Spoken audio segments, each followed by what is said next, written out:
Brilliant question. I often get asked, what books do I read? Because, some of this, a lot of what we've done is trial and error.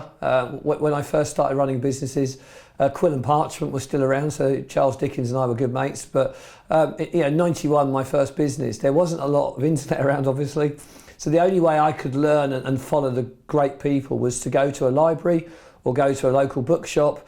Amazon wasn't around then. God, it's so inconvenient, wasn't it? You guys have just got it made, all this modern stuff you've got. But it was to actually read these books, and some of them were just phenomenal for me. So, big fan of Stephen Covey, 7 Habits of Highly Effective People.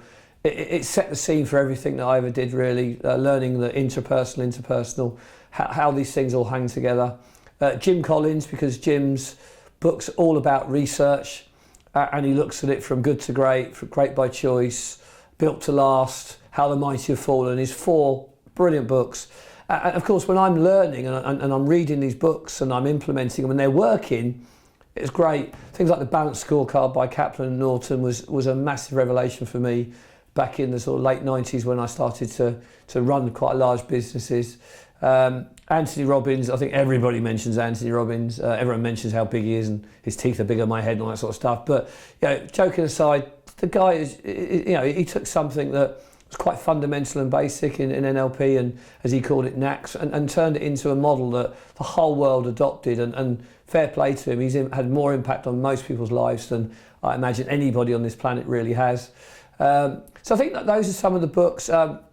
One of my old my mentors now and a client of ours, Nigel Botterill, wrote a great book, which was The Botty Rules, and really small chapters, really succinct on how to change your business there and then, to take action and do it. I like the style, and a little bit of that found its way into I Don't Work Fridays. What other books have I read that just, so Alice in Wonderland. There's a lot of learning in business in just general books. And Alice in Wonderland has lots of little analogies in it which really helped me from a book side of it. I think that's probably the most profound books I've read as far as the businesses go. There's lots of books now out in the market, like Simon Sinek's Start With Why, which is putting businesses less on what they do and how they do it and why they do it, the purpose.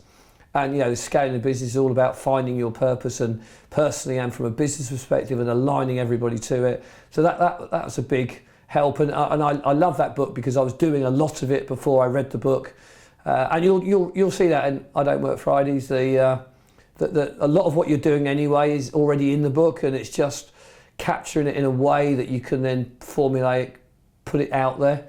But the biggest book, the biggest impact a book will ever have on me, and that's only going to be one book, and it's going to change my life, and it's, of course, I Don't Work Fridays.